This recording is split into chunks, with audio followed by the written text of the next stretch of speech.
ઊંચા 7 કમાન. આ 54 વંશનો મહેલ હતો. કયા? આ જગ્યા આખા પાવાગઢ પર આજે મહેલ દેખાય ને તને, 54 વંશનો મહેલ હતો. ત્યાં પેલો ઉપર તમને ગેટ હતો. ગેટમાં બધું પાવાગઢ 7 કમાન. બેગડા લઈ ગયો પછી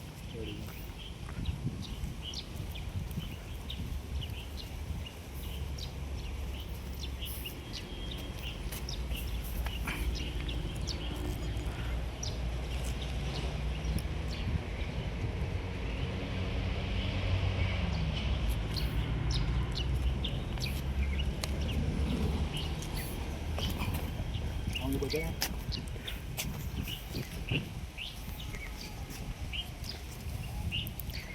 મંદિર નહીં દેખાતો, મંદિર બહારથી દેખાતું.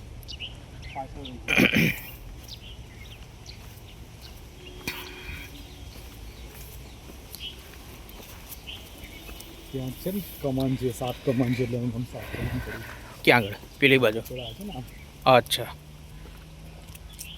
આ તો નીચેથી આપણે આવતા હોઈએ ત્યારે આ રસ્તામાં જ આવતું હશે ને? આ નીચે જવાનો જ રસ્તો છે. ઉપર નીચે જાય. આ માછીયા ઉપર જ આવી. હા હા, 1 કે 2 ટન પર માછી છે. બરાબર. બદલાઈ ગયું એટલે મને કંઈ એકદમ યાદ નહીં રહેતું. ઓકે, ચાલુ.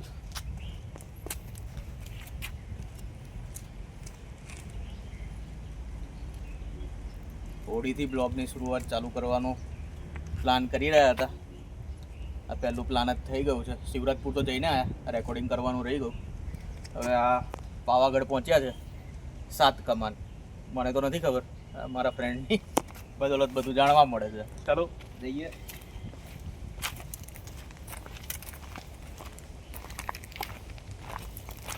આ નીચે જવાનો રસ્તો હશે ને? લઈ લો. કંઈ બીજી ઇન્ફોર્મેશન આપવી હોય તો આપ. મને બહુ નહીં ખબર, આટલું ખ્યાલ છે. અહીંયા આગળ અમે આ જગ્યાએ આવેલો છું. મેં મારા કઝિન જોડે એક વખત આવ્યો હતો ને ત્યારે.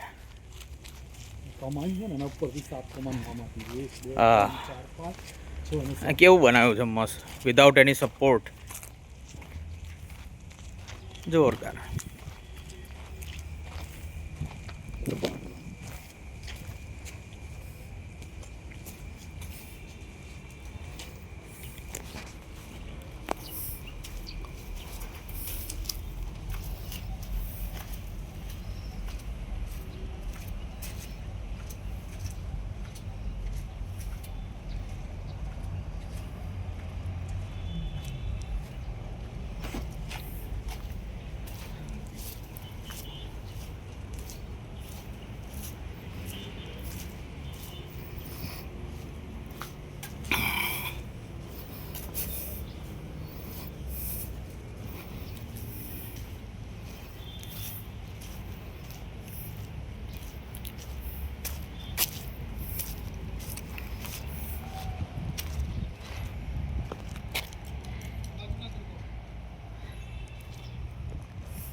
માતાજીનો મઢ, માતાજીનો દરબાર.